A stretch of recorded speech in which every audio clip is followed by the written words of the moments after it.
खड़े क्यों हैं आप? यहां बैठिए, आइए।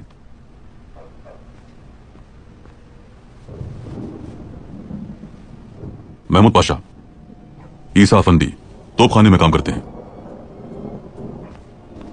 मेरे सुल्तान, माफी चाहता हूं, घर में दूध नहीं था, कबूल कीजिए। मुमकिन है कि इसमें जहर मिला हुआ हो, लेकिन फिर भी पी लेते हैं। पी लीजिए महमूद पाशा, ईसा अफंदी हमारे वफादार हैं, कोई खतरा नहीं।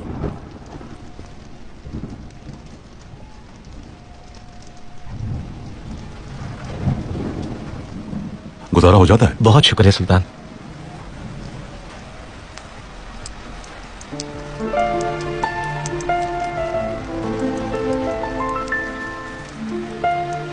मेरी बीवी इस बर्तन में बारिश का पानी जमा कर लेती है और इससे कपड़े धो लेती है। धोबी घाट का चक्कर बच जाता है।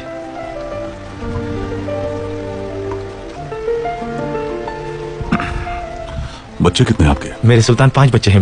मेरे एक दोस्त का इंतकाल हो गया था तो उसका बच्चा भी मैंने ही ले लिया। वो भी मेरी जिम्मेदारी है। आसिया बेगम, बच्चों को यहाँ भेजो। आ जाओ बच्चों, आ जाओ, आ जाओ, तुम भी आ जाओ यहाँ पे, आओ, बैठ जाओ, बैठ जाओ।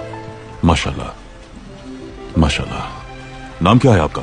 अब्दुल अजीज। अरे माशाल्लाह, मेरे चचा का हम नाम है। माशाल्लाह। ईसा अफंदी का नाम रेलवे मंसूबे के लिए अतिया देने वालों में शामिल है, इसलिए मिलने आए थे हम इनसे। अल्लाह आपसे राजी हो। मेरे सुल्तान, काश मैं इससे ज्यादा अतिया दे सकता, क्योंकि आलम इस्लाम की सरबुलंदी और मुसलमानों की भलाई के लिए आप सब लोग बहुत जाफिशानी के साथ दिन रात मेहनत कर रहे हैं। मैंने तो ये छोटी सी कोशिश की है। अल्लाह राजी हो आपसे। ईसा अफंदी, जब रेलवे मंसूबा मुकम्मल हो जाएगा तो आप सब लोगों को हज पर भेजा जाएगा। सुल्तान मुअज़्ज़म, मेरा अतिया तो सिर्फ मेरी एक दिन की कमाई है। क्या हज के लिए काफी होगी ये रकम? हज पर जाने के लिए आपका खुलूस काफी है। एक किस्सा सुनाता हूं मैं। मेरे जद फातेह सुल्तान महमद खान ने फातेह मस्जिद की तामीर करने वाले तमाम मजदूरों से कहा कि यह मेरी दिली ख्वाहिश है कि यह मस्जिद मेरे जाती खजाने से तामीर हो, इसके लिए किसी से भी कोई इमदाद ना ली जाए। अल्लाह जन्नत में मकाम दे। आमीन। मौसम गर्मा था, मजदूर थकन से चूर थे और प्यास से भी बेहाल हो रहे थे।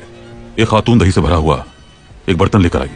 फातेह सुल्तान महमद खान जब सुबह जागे मस्जिद तशरीफ लाए और जब उन्हें यह किस्सा मालूम हुआ तो उन्होंने पूछा कि इमदाद किसने कबूल की। एक मजदूर डरते डरते आया और कहने लगा कि यह इमदाद मैंने कबूल की थी मोहतरम सुल्तान। गर्मी बहुत थी, प्यास भी शदीद थी। इतने में एक खातून दही से भरा हुआ प्याला ले आई तो मैंने लेकर खा लिया। सुल्तान ने तबस्सुम फरमाया, कहने लगे कि बेटा, रात मैंने एक अजीब ख्वाब देखा। एक नेकियों का तराजू था, उसके एक पलड़े में फातेह मस्जिद रखी थी और दूसरे में वो दही का बर्तन, और दोनों का वजन बराबर था। कितनी प्यारी बात है। मतलब यह कि ईसा अफंदी, अल्लाह को राजी करने के लिए मिकदार की जरूरत नहीं होती, नीयत का खालिस होना जरूरी है। अल्लाह राजी हो आपसे। आमीन। अब हम चलते हैं। चलो बच्चे, उठो, खड़े हो जाओ, खड़े हो जाओ, शाबाश।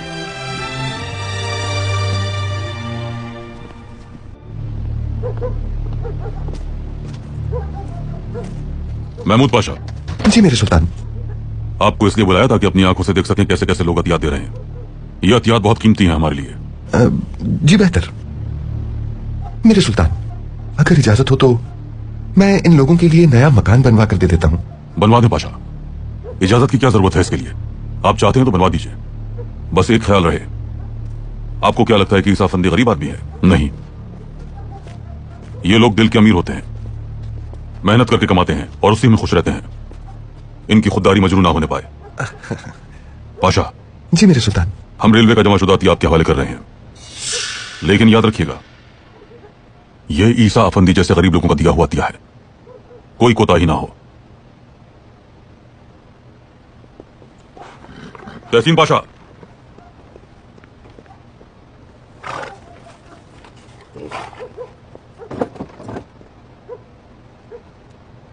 बहुत शुक्रिया जलाल अफंदी।